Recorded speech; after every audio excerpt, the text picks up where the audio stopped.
Hello everyone, this is Susmita. Welcome to my channel.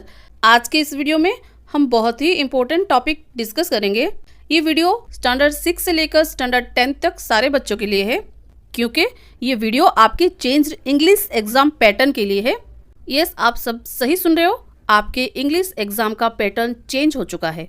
पहले क्या होता था, आपके इंग्लिश एग्जाम के पेपर में राइटिंग पोर्शन में फॉर्मल लेटर राइटिंग, जैसे कि letter to newspaper editor, letter to police officer, letter to principal, notice writing, ये सब आता था। और इनफॉर्मल लेटर राइटिंग में क्या आता था, letter to brother, letter to father और लेटर टू ए फ्रेंड, ये सब लिखने को आता था। लेकिन अभी आपको आपके चेंज पैटर्न के हिसाब से राइटिंग पोर्शन में आपको लेटर लिखने की ज़रूरत नहीं। आपको पहले से ही एग्जाम के पेपर में लेटर दिया गया होगा और उसके ऊपर बेस करके कुछ शॉर्ट क्वेश्चंस दिए जाएंगे या मल्टीपल चॉइस क्वेश्चन दिए जाएंगे, जिसका आंसर आपको देना होगा। रिसेंटली आप लोगों ने जो एनुअल एग्जाम दिया है, उसी एग्जाम के इंग्लिश क्वेश्चन पेपर का एक क्वेश्चन मैं आपको दिखाती हूँ। This is a question of 6th standard English annual exam. देखिए, यहाँ पे क्वेश्चन लिखा गया है, study the following notice and answer. नीचे एक नोटिस दिया गया है और आपको उसको पढ़ना है, और नोटिस के नीचे कुछ क्वेश्चंस दिए गए हैं, उन क्वेश्चंस का आंसर आपको देना है। तो चलिए सबसे पहले हम पढ़ लेते हैं नोटिस। नोटिस का हेडिंग देखिए, business world, that means this notice is related to a business. Next लिखा गया है मिल्क सप्लाई इशूज। कौन सी प्रॉब्लम के लिए हम नोटिस लिख रहे हैं? मिल्क सप्लाई में कोई प्रॉब्लम आई है, इसीलिए हम ये नोटिस लिख रहे हैं। चलिए नोटिस पढ़ते हैं। We apologize for non supply of some of our milk lines by our suppliers. हमारे सप्लायर्स आप तक मिल्क नहीं पहुंचा पाए, इसीलिए हम माफ़ी मांगते हैं। This is due to the current conditions impacting dairy farmers.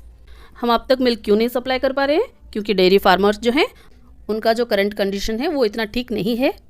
Extreme weather conditions including drought together with significant cost increases in water, feed and energy, these have all contributed to the challenge facing dairy production in Australia, which has resulted in lower milk supply. Drought की वजह से और increase in cost in water, feed and energy, ये सब conditions की वजह से Australia में मिल्क का प्रोडक्शन कम हो गया है, इसीलिए मिल्क सप्लाई भी कम हो गया है। We thank you for your patience and understanding on this issue. आप सब ने बहुत ही पेशेंस के साथ हमारी प्रॉब्लम को समझा, इसीलिए बहुत बहुत thank you. Lion dairy and drinks management. नीचे लिखा गया है कहाँ से हमको मिल्क सप्लाई होता है, वो कंपनी का नाम, that is lion dairy and drinks management. तो चलिए देखते हैं क्वेश्चंस क्या है। Question number 1, what is the purpose of this notice? Notice लिखने का पर्पस क्या है? To warn people about milk that is unfit for consumption, to explain where to buy milk packets, to advertise milk products, to inform about lower milk supply. So here the answer will be to inform about lower milk supply. Next question number 2, what is the name of the company that issued the notice? कौन सी company ने notice भेजा है? Notice में हमेशा लिखने वाले का जो नाम होता है, नोटिस के नीचे लिखा गया होता है। यहाँ पे लिखा गया है lion dairy and drinks management, ये है कंपनी का नाम। So here the answer will be lion dairy and drinks management is the name of the company that issued the notice. Next question number 3, what are the reasons for lower milk supply? देखिए second paragraph में लिखा गया है extreme weather conditions including drought together with significant cost increases in water, feed and energy are the reasons for lower milk supply. Next question number 4, the words we thank you for your patience and understanding on the issue are printed at the bottom of the notice. What could be the possible reason for this? Notice के नीचे जो लिखा गया है we thank you for your patience and understanding on this issue, ऐसा क्यों लिखा गया है? जब भी सामने वाले को हमें अपना ग्रेटिट्यूड एक्सप्रेस करना होता है, तब हम लिखते हैं थैंक यू। इतने दिनों तक मिल्क सप्लाई बंद होने के बावजूद सोसाइटी के मेंबर्स कंपनी की प्रॉब्लम समझे, इसीलिए कंपनी ने उनको नोटिस में थैंक यू बोल के लिखा। तो हम यहाँ पे आंसर लिखेंगे क्या? The words we thank you for your patience and understanding on the issue are printed on the bottom of the notice to express the gratitude of the company to the society members. Next question number 5, find a word from the notice which means opposite to destruction. Notice में ऐसा कौन सा word है जो कि destruction का opposite है? सो यहाँ पे नोटिस में जो वर्ड अपोजिट टू डिस्ट्रक्शन है, दैट इज प्रोडक्शन। अगर आप लोगों ने मेरे लास्ट 2 वीडियोस नहीं देखे हैं तो जाके देख लीजिए, मैंने लिंक्स डिस्क्रिप्शन बॉक्स में दे दिया है।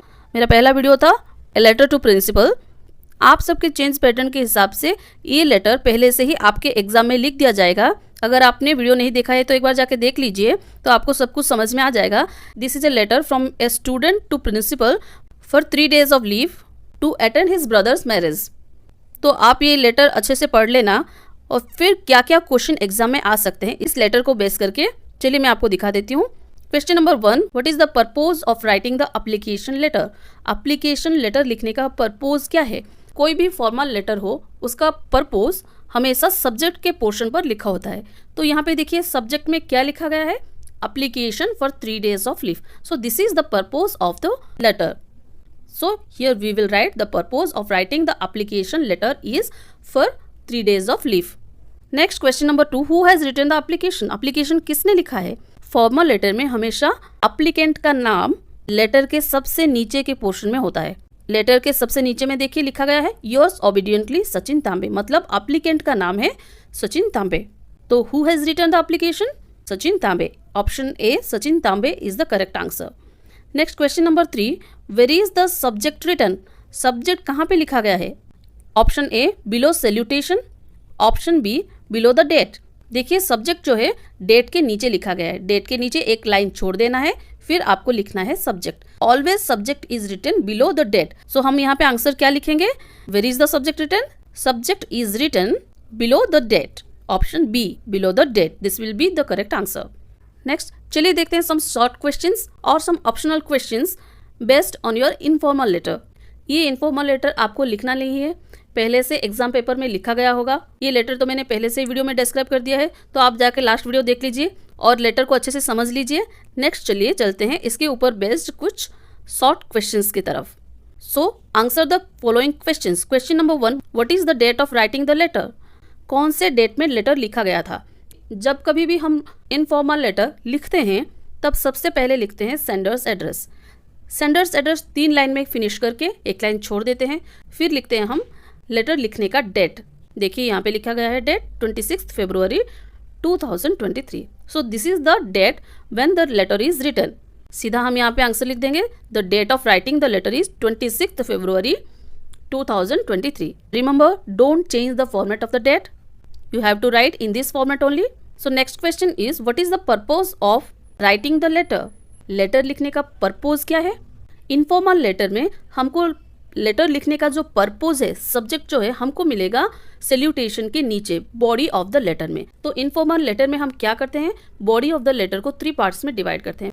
फर्स्ट पार्ट में हम एक दूसरे का हालचाल पूछते हैं, तो यहाँ पे लेटर लिखने का पर्पोज हमको पता नहीं चलेगा। तो नेक्स्ट पैराग्राफ में हम क्या लिखते हैं, लेटर लिखने का पर्पोज थोड़ा डिस्क्राइब करके लिखते हैं। तो देखिए सेकंड पैराग्राफ में हमने लिखा है, do you know at the end of March I have holidays for 15 days in my school and I guess you have also holidays at the time.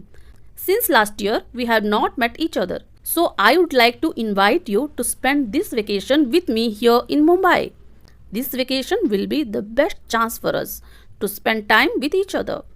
यहाँ पे लिखा गया है, तुम अपना वेकेशन मेरे साथ मुंबई में स्पेंड करो, इसीलिए मैं तुमको मुंबई में इनवाइट करती हूँ।